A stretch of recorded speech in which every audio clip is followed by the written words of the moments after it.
नमस्कार मित्रांनो, मी शिवाजीराव गायकवाड आणि तुम्ही पाहत आहात आवाज बहुजनांचा न्यूज लाईव्ह.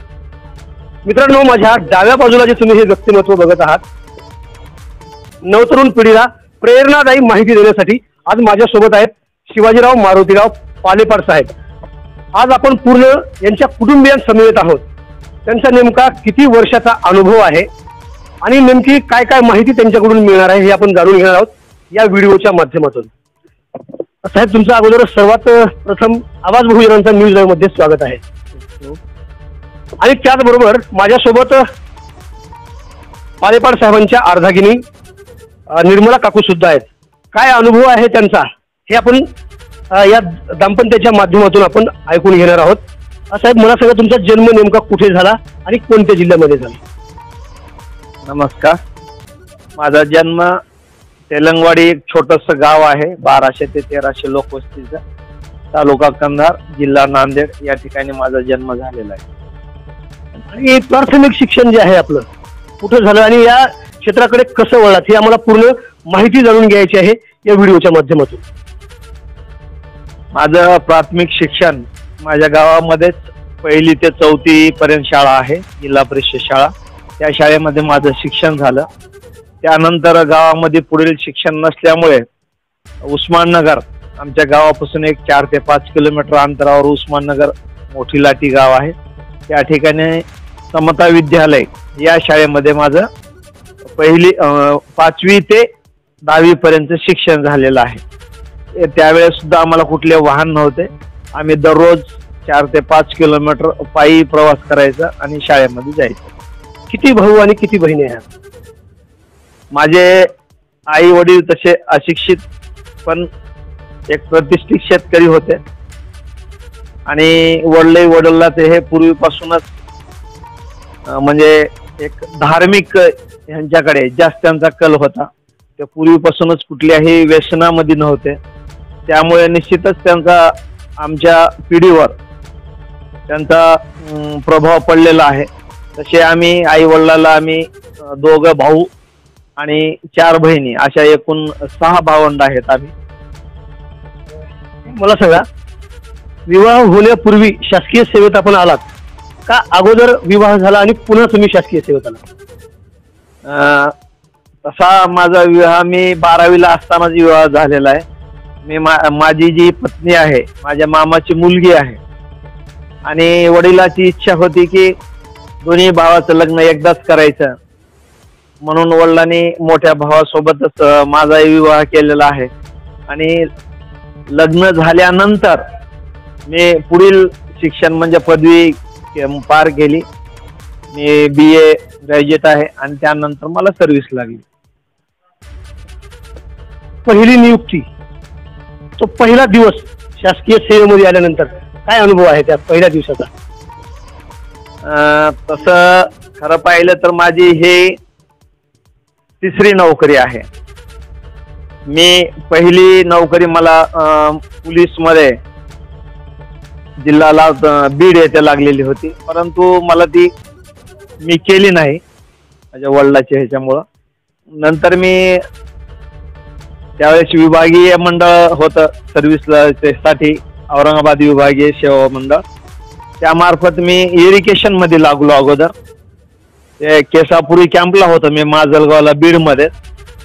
मला पूर्वी वाटत होतं की नोकरीच्या अगोदर, आणि कोणालाही नोकरीविषयी एक उत्सुकता असते की नोकरी लागल्यावर तिथले साहेब कसे असतात, त्या साहेबासोबत आपण सुद्धा एखाद्या खुर्चीवर बसून लोकाला कसं रुबाबात बोलायचं वगैरे, हे ते अगोदर बऱ्याच आपल्या काही संकल्पना असतात आणि आपलं एक तसं मत असते. पण ज्यावेळेस मी इरिगेशन मध्ये लागलो, मी तिथं जवळपास 8-9 महिने ड्युटी सुद्धा केली. पण मला तिथं एकतर पब्लिकचा जास्त संबंध नव्हता. सकाळी आम्ही 10 वाजता ऑफिसला जायचो, 2 तास तिथं ऑफिसमध्ये काम केलं की काम संपायचं, परत येऊन रूमवर झोपी जायचो, काही कामच नव्हतं. त्यामुळं मला काय तिथं ते नोकरी करायची वाटतच नव्हती, म्हणजे माझं तिथं मनच लागत नव्हतं. आणि सारखं झोपून काम नसल्यामुळं माझी तब्येत बिघडली.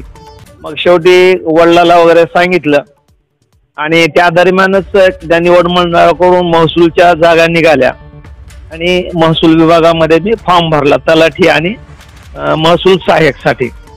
आणि एक माझं काहीतरी सुदैव म्हणा किंवा लक म्हणा की माझ्या दोन्हीमध्ये म्हणजे तलाठी म्हणून बी माझं सिलेक्शन झालं आणि महसूल सहाय्यक म्हणूनही सिलेक्शन झालं. पण त्यावेळेस माझी एक द्विधा माझ्या मनात अशी झाली की तलाठी म्हणून रुजू व्हायचं का महसूल सहाय्यक म्हणून रुजू व्हायचं. मग योगायोगाने आपल्या त्या उदगीरला मी तलाठी म्हणून रुजू व्हायला गेलो, लातूर जिल्हाच मिळाले असल्यामुळं. आणि तिथे होनाजीराव जावळे साहेब उपविभागीय अधिकारी होते. मी तिथे गेल्याच्या नंतर आस्थापना HDO कडे होती त्यावेळेस. मी साहेबाकडे गेलो आणि त्यांनी कुठून आलात वगैरे सगळी मला माहिती विचारून घेतली. मग मला ते साहेब आजही मला त्यांच्या बोलण्याचा माझ्यावर प्रभाव पडलेला आहे. मी त्यांना मनमोकळेपणानं साहेबाला विचारलं की सर माझे असं दोन्हीकडे सिलेक्शन झालेलं आहे, तलाठी म्हणूनही माझं सिलेक्शन झालेलं आहे, महसूल सहाय्यक म्हणून त्यावेळेस लिपिक, तर मी कुठलं जॉईन करणं चांगलं राहील. मग त्यावेळेस त्यांनी सांगितले की तू तलाठी ऐवजी लिपिक म्हणून जॉईन हो, तुला पुढं भविष्य आहे, प्रमोशन आहे, स्कोप आहे या पदाला, तू तिकडे जॉईन होईल, तलाठीपेक्षा ती चांगली आहे. म्हणून यांच्यावरून साहेबाच्या सांगण्यावरून मी तलाठी म्हणून न रुजू होता मी लिपिक आताचे महसूल सहाय्यक या पदावर जिल्हाधिकारी कार्यालय लातूर येथे रुजू झालो. आणि तिथून मग त्यांनी मला पहिली पोस्टिंग योगायोगाने ह्याच्या उदगीरमध्येच दिली, उदगीर तहसीललाच. आणि मी 29 जुलै 2090 उदगीर तहसील कार्यालयामध्ये लिपिक या पदावर आताचे महसूल सहाय्यक या पदावर रुजू झालो. त्यावेळेस मला तिथं कोमटवार तहसीलदार म्हणून तिथं मी जॉईनिंगच्या वेळेस होते. मी ज्यावेळेस ऑफिसमध्ये गेलो, आता नेमकं जॉईनला म्हणजे कोणाकडे जायचं हेच आपल्याला माहित नव्हतं. आणि जॉईन करण्यासाठी आता तरी सोबत म्हणजे भाऊ मोठे कोणीतरी येतात. त्यावेळेस आमचे वडील अशिक्षित असल्यामुळे मी एकटाच आलो रुजू होण्यासाठी. आणि तिथे गेल्याच्या नंतर आधी इकडे तिकडे बघितलं, सगळे नवीन, रुजू कोणाकडे व्हायचं. हळूच मी तिथले जे आताचे अव्वल कारकून, त्यावेळेस ते त्यांना महसूल अव्वल कारकूनच म्हणत होते, तिथे ML कुलकर्णी म्हणून होते. आणि एकदम माणूस चांगला प्रॉपर याचेच होते ते उदगीरचे. मी त्यांच्याकडे भीत गेलो, पहिला दिवस असल्यामुळं. नमस्कार सर. मी नमस्कार केल्याबरोबर त्यांनी काय काम आहे रे तुझं विचारले मला. मी त्यांना सांगितलं की सर मी असं नवीन लिपिक आहे आणि मी आपल्याकडे रुजू व्हायला आलो. तुझी ऑर्डर दाखव म्हणलं. ऑर्डर दाखवलं. खूप छान मला त्यांच्याकडून ट्रीटमेंट मिळाली. त्यांनी लगेच बाजूला बसून घेतले. मी म्हणलं सर पुढं काय करायचं, तर त्यांनी असं एक अर्ज लिही म्हणले. मला आज ह्या आदेशाने माझी इथे नियुक्ती झालेली आहे आणि मला आज रुजू व्हायचंय. त्यांनी सांगितल्याप्रमाणे मी एक अर्ज तयार केला. लगेच त्यांनी मला कोमटवार तहसीलदार साहेब यांच्याकडे घेऊन गेले. कोमटवार साहेब सुद्धा एवढे मनमिळाऊ होते, ते सुद्धा खालून आलेले असल्यामुळे मला गेल्या गेल्या बाजूला बसवले त्यांनी आणि विचारपूस केली की तुझं नाव काय, कुठून आलेलं आहे, मूळ गाव कोणतं आहे. मी त्यांना सांगितलं. त्यावेळेस त्यांनी चटकन मला सांगितले की मी सुद्धा नांदेडचा आहे, तू माझ्या जिल्ह्याचा आहे. म्हणून त्यांनी मला रुजू करून घेतलं. लगेच बाजूला बसून चहा सुद्धा पाजवली त्यांनी. माझा हे सुरूचा अनुभव मला एवढं काही शिकून गेला की त्यांच्यामुळं म्हणजे समोरच्या आलेल्या व्यक्तीला कसं ट्रीटमेंट द्यायचं, म्हणजे कशी वागणूक द्यायची, हे मला त्यांच्यापासून मिळाले. ते माझे पहिले गुरु आहेत सर्व्हिसमध्ये. अतिशय महत्त्वपूर्ण माहिती आपल्याला मिळत आहे. साहेब आता काही कौटुंबिक घटनेकडे वळूया. असा एखादा किस्सा आहे का की ज्यावेळेस तुम्ही ड्युटीवरती यायचो आणि काकू आणि तुमच्यामध्ये काहीतरी वाद झाला, एखादा किस्सा आमच्या प्रेक्षकांना हा ऐकायला आवडेल. नक्कीच. आता घर म्हणल्यावर तर तिथं वाद असतोच. दोन माणसं एकत्र आल्यावर कुठल्या तरी विषयाचे कुठल्या तरी याच्यावर मतभेद असतातच. पण मला तर तसं काही वेगळ्या याच्यावर मतभेद झालेले किंवा भांडणं झालेले कधी हे नाही. पण आमचं निश्चित ऑफिसला येण्याच्या वेळेवरून आणि जेवणावरून निश्चित वाद व्हायचा. ती जेवण करून जा म्हणायची. मला ऑफिसला जायला उशीर होत असल्यामुळं मी नाही, मला ऑफिसला जायचं, तुझं जेवण वगैरे नंतर बघू म्हणायचं. त्यावरून किरकोळ व्हायचं. पण कितीही जरी वाद केला तर ती मला जेवल्याशिवाय ऑफिसला येऊच देत नव्हती. भांडा काही करा, मी जरी चप्पल बूट घालून तरी समोर प्लेट आणून धरायची ते. त्यामुळं मला जेवल्याशिवाय येताच येत नव्हतं. एवढ्या पूर्णच आमचं एक थोडा वाद व्हायचा, दुसरं काही. आपल्या सेवा कार्यकाळातील अतिशय एखादा कठीण प्रसंग कोणता म्हणता तुम्ही, अविस्मरणीय असा जो असेल? कारण आपण भूकंपाच्या काळामध्ये सुद्धा कार्य केलेलं आहे, सेवा बजावलेली आहे. त्यापैकी एकूणच सर्व्हिस मधील जे आहे एखादा पॉइंट असा आहे का की अविस्मरणीय आहे, तो कठीण प्रसंग आहे? नक्कीच. हा जर प्रसंग मी आठवला तर मी सर्व्हिसला लागण्याच्या अगोदर, सर्व्हिसला लागल्यावर सुद्धा जवळपास 92-93 पर्यंत मी म्हणजे मयत झालेल्या व्यक्तीची बॉडी कधीच बघत नव्हतो मी. मला जर ती मयत व्यक्तीची जर बॉडी बघितली तर माझ्या स्वप्नातच यायचं 3-4 दिवस सारखं, म्हणून मी सहसा ते बघतच नव्हतो. पण ज्यावेळेस 93ला भूकंप झाला, एक फार मोठं आपल्या देशावर म्हणा, महाराष्ट्रावर, आपल्या जिल्ह्यावर खूप मोठं संकट होतं. आणि असा एक तो हे झाला की आम्ही गणेश विसर्जनाचा दिवस होता. त्यावेळेस आम्हाला सुद्धा गणेश विसर्जनाच्या ड्युटी लावलेल्या होत्या आणि आम्हाला एक पॉइंट दिलेला होता. तो उडगे गल्लीला एक हनुमान मंदिर होता औशाला, त्या ठिकाणी मला पॉइंट दिलेला होता. त्या माझ्या पॉइंटच्या पुढं गणपतीची मिरवणूक गेल्यानंतर माझ्या पॉइंटवर संपल्यामुळे मी आणि माझा एक रूममेट होते दुसरे, काशीनाथ पाटील म्हणून, आजही ते लोहारा इथे तहसीलदार आहेत. त्यांनी मी दोघं जण रूमवर आलो आणि झोपण्याच्या तयारी, झोपलेलंही नव्हतो, झोपण्याच्या सकाळी जवळपास 4:30-5च्या सुमारास आम्ही झोपण्याचा प्रयत्न करीत होतो. तेवढ्यात असा एक गडगड गडगड गड आवाज आला, जसं ते पूर्वीचे ते रॉकेट म्हणून ट्रक होती.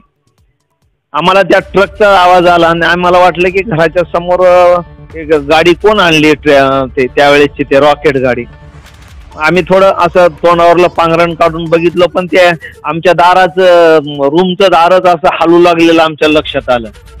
आणि आम्हाला ते किल्लारीला आम्ही इलेक्शनला गेल्यामुळं त्यावेळेस सुद्धा आम्हाला त्याच्या भूकंपाच्या पूर्वी ते आम्हाला अनुभव आलेला असल्यामुळं ते दार हललं की आमच्या लक्षात आलं की हा भूकंप आहे. आम्ही अक्षरशः आमच्या अंगावर फक्त बनियन आणि अंडरवेल होते. अशाच परिस्थितीत आम्ही दार काढून बाहेर आलो होतो. त्यावेळेस आमचं घरमालक जे होते ते मेमोरी होते, मुस्लिम असल्यामुळं त्यांच्याकडे बुरखा पद्धत वगैरे असते. पण संकटच असं होतं ना, अशी ती अपघातच असा होता की काही विचार करण्याचा ते लोक मनस्थितीत नव्हती. आणि सर्व बाया पोर ज्या परिस्थिती असतील तशा परिस्थितीत घराच्या बाहेर पडले आणि बाहेर उभा टाकलो. आणि त्यानंतर काय झालं, लगेच मग 15 ते 20 मिनिटात आमच्या घरी शिपाई आला. आणि त्यावेळेस आम्ही दोघंच होतो, म्हणजे सिंगल राहत होतो. आणि आम्हाला तहसीलदार होते ज्ञानोबा फुलारी म्हणून, ते अपर कलेक्टर म्हणून सेवानिवृत्त झाले. त्यांनी लगेच शिपाई पाठवलं आणि ते आपल्या दोन्ही पोरायला घेऊन या. मग त्यांनी गाडी पाठवली, त्या गाडीमध्येच बसून आम्ही त्यांच्याकडे गेलो. त्यांनी म्हणले चला आपल्याला किल्लारीला जायचे. लगेच आम्ही फक्त तोंड धुतलेलं होतं, लगेच आम्ही साहेबासोबत किल्लारीला गेलो. आणि तिथे गेल्यानंतर तर आम्हाला ते त्या एवढा धुरळा होता त्या ह्याच्यामध्ये किल्लारीमध्ये. पूर्ण गावामध्ये पांढऱ्या मातीचं बांधकाम भरपूर होतं, जुन्या पद्धतीचं बांधकाम होतं. आणि ते मोठे लाकडं टाकून हे केलं, ते पडल्यामुळं पूर्ण त्या मातीचा असा धूळ पसरलेला होता. अशा परिस्थितीत आम्ही गावात गेलो. काय व्हायले काय नाही काही समजत नव्हतं. लाईट गेलेली होती. आणि ज्या वेळेस मग पुढं आम्ही गावात गेलो, त्या एक म्हणजे ग्रामपंचायत आणि पाण्याची टाकी होती. तिथून पुढे गेल्याच्या नंतर मग काही लोकांनी असं रस्त्यावर मेलेल्या व्यक्तीचे जे प्रेत राहतात घरातून ओढू रस्त्यावर टाकलेलं होतं. त्या ठिकाणी माझ्या जीवनातली मयत व्यक्तीची प्रेत बघण्याची ती पहिली वेळ होती. आणि ते बघितल्याबरोबरच आम्ही सुरूला मित्र एकदमच अवाक झालो. मी त्याच ठिकाणी 2-3 मिनिट थांबलो, डोळे बंद करून. मला काही सुचत नाही की काय करावं पुढं. पण ते तेवढ्यात तहसीलदार साहेब अरे पुढे येणार, तिथं का उभा टाकला म्हणलं. आम्ही पुढं शेवटी त्या मयताच्या प्रेतावरून जागा शोधत शोधत आम्ही पुढे गेलो. आम्हाला ते पाय ठेवायला सुद्धा जागा मिळेना गेली. पण असे एवढे प्रेत दुर्दैवानं आम्हाला ते पहिल्याच वेळेस मला बघायचं वेळ आली आणि ते आपल्या मनातली भीती तर कुठं पळून गेली. एवढे प्रेत बघून मला नंतर कधी स्वप्नात बी आलं नाही.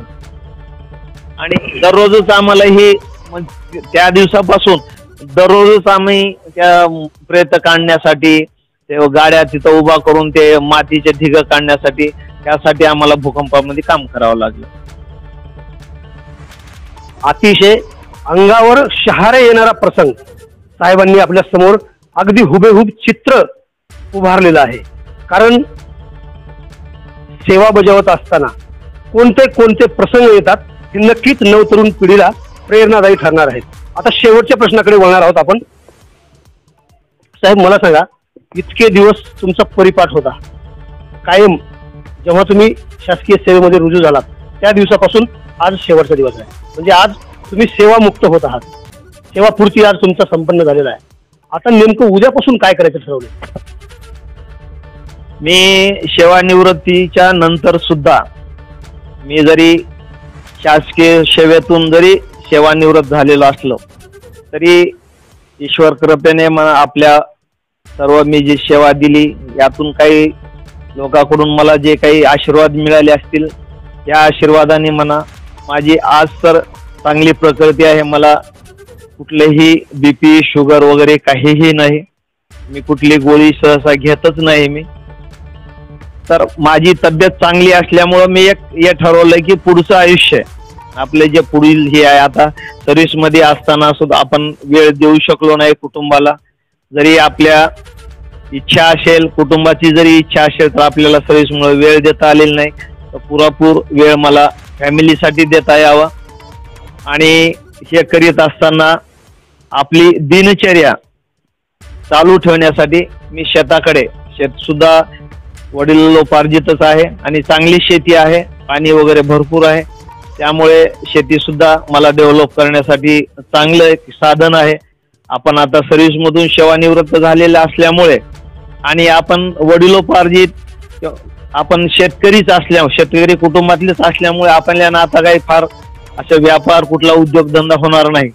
पण आपण मूळ शेतकरी कुटुंबातले असल्यामुळं शेतीमध्येच काहीतरी डेव्हलप करावं आणि आपला पुढील आयुष्य आपल्या दैनंदिन चर्या त्याच्यामध्ये घालवावं आणि आपल्याला सुद्धा करमणूक आणि पुढील जगण्यासाठी काहीतरी वेळ घालवावा एवढंच मी हे प्लॅनिंग ठेवलेली आहे. खूप खूप धन्यवाद साहेब. आता आपण जाऊया थेट काकूंकडे. कारण साहेबांचा अनुभव आपण बघितलेला आहे. तब्बल 34 ते 35 वर्षाचा सेवा कार्यकाळ संपल्यानंतर उद्या काय करणार आहेत हे आपण जाणून घेतलेलं आहे. आता काकूकडे जाणार आहे मी थेट. काकूंचा काय अनुभव आहे?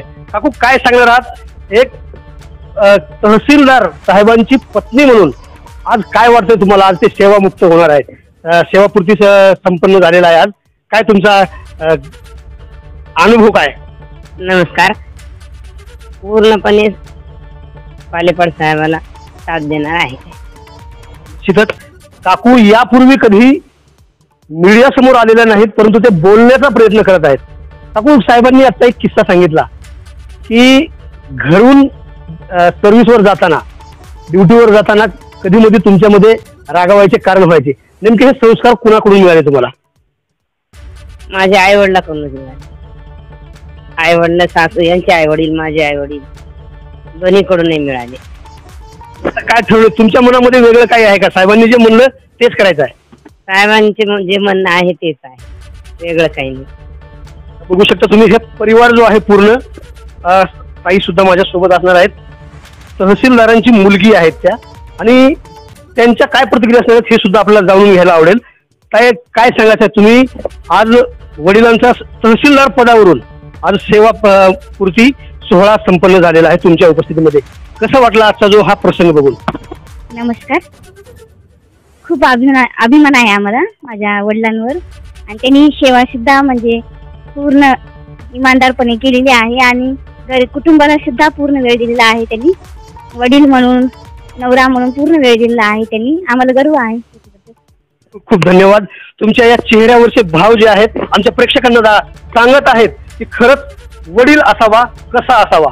तर पालेपाट साहेबांच्या माध्यमातून आपल्या समोर हे चित्र दिसत आहे. माझ्यासोबत त्यांचे चिरंजीव सुद्धा आहेत. आपण त्यांच्याकडे जाऊया. सर, काय ठरवलं पुढे व्हायचं? कारण तुमच्या पिताश्रींनी तब्बल 34 ते 35 वर्ष शासनाच्या माध्यमातून सेवा केलेली आहे. तुम्ही काय ठरवलेलं आहे? आज वडील सेवापूर्ती सोहळ्यामधून आज मुक्त होत आहेत. वडिलांचं मार्गदर्शन आहे मला, मग मी त्याच फील्डमध्ये पुढे करिअर करायचं असं ठरवलेलं आहे. MPSC थ्रू म्हणा, UPSC थ्रू म्हणा, तर ह्याच करिअर धरून वडिलांचं मार्गदर्शन करून मी ह्याच करिअरमध्ये पुढे हे करणार आहे. हे स्वप्न असं बघतायत का तुम्ही, की कारण मला सुद्धा तहसीलदारच व्हायचंय? तहसीलदार नाही, पण पप्पाहून एक स्टेप पुढे म्हणा, पण आहे ते माझं एक. निश्चितच तुम्हाला आवाज बहुजनांचा न्यूज लाईव्हच्या टीमच्या माध्यमातून शुभेच्छा. आता मी पुन्हा ताईकडे जाणार आहे. त्यांच्या काय प्रतिक्रिया असणार आहेत? कारण ते कुटुंब जे आहे माझ्यासोबत, तहसीलदार साहेबांचे हे परिवार आहे. 2 मुली, 1 मुलगा आणि जावई सुद्धा, अर्थातच भाऊजी सुद्धा माझ्या सोबत आहेत. काय अनुभव असणार आहे तहसीलदार साहेबांचे जावई म्हणल्यानंतर त्यांना काय वाटतंय हे सुद्धा आपल्याला जाणून घ्यावंच लागेल. तत्पूर्वी मी जाणार आहे ताईकडे. ताई, काय वाटतंय आजचा जो प्रसंग तुम्ही अनुभवलेला आहे, वडिलांच्या सेवेपूर्तीनंतर इतके हार सन्मान, आजचा काय तुम्हाला अनुभव सांगायचा आहे? आजचा अनुभव म्हणलं तर म्हणजे खूप अभिमानास्पद गोष्ट आहे की वडील तहसीलदार म्हणून सेवानिवृत्त राहिलेत आणि त्यांनी कुटुंबाला आणि नोकरीला तेवढंच म्हणजे प्रायोरिटी दिली आहे. त्याच्यासोबत फॅमिली पण चांगल्या रीतीने पूर्ण सांभाळले. असं मुलांना ते पूर्ण त्यांनी त्याप्रमाणे सगळं हे केलं. काय नाही, खूप प्राऊड फील होतं की म्हणजे वडील आज सेवानिवृत्त राहिलेत. मम्मी पप्पाचा कधी जर भांडणाचा जर तुमच्या समोर जर योग आला असला तर सांगता येईल का तो? कारण आमच्या प्रेक्षकांना तो सुद्धा आवडेल. भांडणाचा असा काहीच योग नाही, फक्त पप्पाच्या तब्येतीसाठीच ते. मम्मी फक्त काळजीपोटी म्हणत असते आणि पप्पा नोकरीच्या ह्याच्यामुळेच मग थोडं दुर्लक्ष जेवणाकडे येते. बाकी काहीच नाही भांडण. खूप धन्यवाद ताई. आता मी पुन्हा भाऊजीकडे जाणार आहे. काय अनुभव असणार आहे त्यांचा तहसीलदार साहेबांचे जावई म्हणून? आजचा जो अनुभव तुम्ही घेतलेला आहे, तब्बल 35 वर्षाची सेवा बजावल्यानंतर आज तुमच्या उपस्थितीमध्ये सुद्धा त्यांचा सेवापूर्ती सोहळा संपन्न झालाय. कसं वाटतंय आजचं हे चित्र पाहून? नमस्कार. एवढं छान सोहळा बघून एवढं एक लक्षात येईल की त्यांचं डेडिकेशन खूप चांगलं होतं कामाबद्दलचं. त्याच्यामुळे तेवढी गर्दी जमलेली आहे नक्कीच. आणि वाटचालीसाठी हार्दिक शुभेच्छा. खूप धन्यवाद. साहेबांचे पुतणे आहेत आणि पुतण्या काय आदर्श घेणार आहे, बरोबर, आणि त्यांचा अनुभव सुद्धा, आणि ते काय करत आहेत हे सुद्धा आपण जाणून घेणार आहोत. तर तुमचा मला परिचय घ्यायला अगोदर आवडेल. नमस्कार, मी माधव पालेपाड. मी तहसीलदार सरांचा पुतण्या आहे. मला या ठिकाणी सांगायला आनंद वाटतो की ते माझे काका आहेत, मी त्यांचा पुतण्या. माझं 1ली ते 12वी पर्यंत पूर्ण शिक्षण मी त्यांच्याकडे केलेलं. आज मी महाराष्ट्र ग्रामीण बँकेमध्ये एका मोठ्या पदावर आहे, डेप्युटी रिजनल मॅनेजर म्हणून. आज जिथपर्यंत जो काही पोहोचलो आम्ही सर्व भावंड, यामागे त्यांचा खूप मोठा सिंहाचा असा वाटा आहे. आणि आज जो असा दैदिप्यमान असा हा सोहळा झालाय, यावरून निश्चितच मला एक ते तर उत्तम व्यक्तिमत्व आहेत हे तर आम्ही जाणतोच. कारण जसं त्यांनी आम्हाला घडवलं, अशाच पद्धतीनं खूप साऱ्या मुलांना त्यांनी, खूप साऱ्या कुटुंबामध्ये असाच आनंद त्यांनी आणलेला आहे. त्यांच्या अधिकारी या वाणीतून किंवा त्यांच्या कर्तृत्वामुळे त्यांनी ते असे खूप परिवारामध्ये आनंद वाटलाय. तर हा जो आजचा जो सोहळा दैदिप्यमान असा सोहळा होता, त्यांच्यावर प्रेम करणारे आज एवढे, हा सभागृह पूर्ण खचाखच भरलेला आज आम्ही दिसलो, त्याचा एक अभिमान वाटला. आम्ही अशा आम्ही त्यांना बाबाच म्हणतो. आमच्या बाबांचा असा एवढा मोठा गौरव झाला, त्याबद्दल खरंच आम्ही सर्व भावंड आम्हाला एक प्राऊड मोमेंट वाटतोय. आम्ही खूप अभिमानास्पद आणि एक अभिमान असं हे करतो. खूप धन्यवाद सर आपल्या सर्वांच्या प्रतिक्रियेबद्दल. मित्रांनो, हा व्हिडिओ तुम्हाला कसा वाटला हे तुम्ही सांगायला विसरू नका. तुम्ही कमेंट्स बॉक्समध्ये आम्हाला कळवू शकता की नेमका कोणता मुद्दा आवडला. प्रत्येक व्यक्तींचा ज्यांच्या प्रतिक्रिया तुम्ही ऐकल्या ते नेमकं काय म्हणाले आणि त्यांच्यापासून तुम्हाला काय घ्यायला मिळते. कारण साहेबांच्या प्रतिक्रियेमध्ये आपण हुबेहूब अनुभवलेला आहे की शासनाचा एक प्रमुख अधिकारी म्हटल्यानंतर काय जबाबदारी असते आणि कशा पद्धतीने त्यांनी जबाबदारी पार पाडलेली आहे. साहेब, तुमच्या सर्वांचं पुन्हा एकदा आवाज बहुजनांचा न्यूज लाईव्हमध्ये आमच्या सर्व टीमच्या वतीने हार्दिक स्वागत करतो. आणि जास्तीचा वेळ न घेता आपण याच ठिकाणी थांबूया आणि पुन्हा भेटूया पुढील बातमीमध्ये. तोपर्यंत मित्रांनो, जय हिंद. आवाज बहुजनांचा.